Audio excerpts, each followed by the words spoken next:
imezidi kunithibitishia kuwa ule mtazamo wangu sijakosea. Kwanza nitaongea hilo tu ili nirudi kwa alioniuliza swali.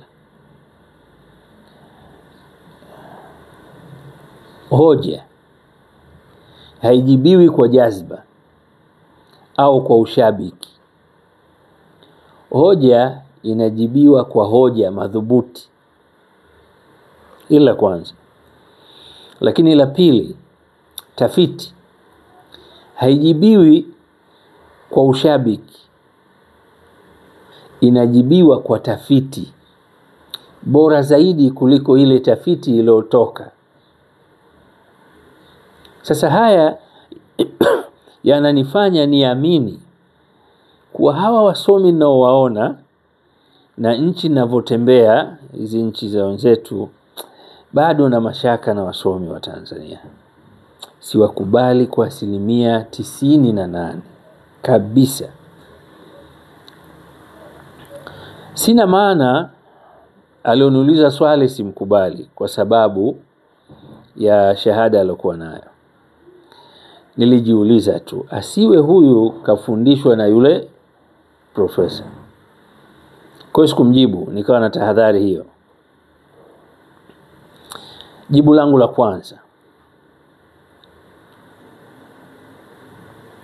au ushauri wangu wa kwanza kwenye jibu la kwanza,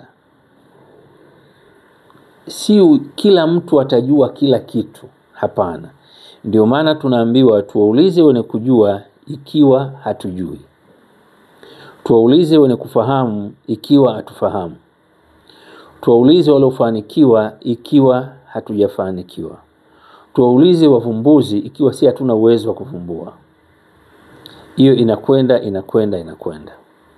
Mimi kwa mtazamo wangu, vipimo hivyo si vya kufanya mtu mwenye uwezo wa kutafakari mambo. So kila mtu ana akili, ila uwezo wa akili hiyo uko kwa kiwango cha kutosha. Jibu langu la kwanza, kama wewe unaamini kipimo hicho kinaweza kikakupa majibu bora, yapokee. Lakini mimi nachukizwa na kuulizwa maswali ya kipimo hicho na kutumiwa picha ya kipimo hicho. Sina budi tu, manake kila kukicha natumiwa vipimo hivyo. Tena watu wengine wazima, watu wazima kabisa, ana ishara ya mbingu kichwani, bado anakutumia kipimo cha namna hiyo. Sasa kwa kuwa umri wake ni mkubwa na kuwa mpole kwa sababu ya umri,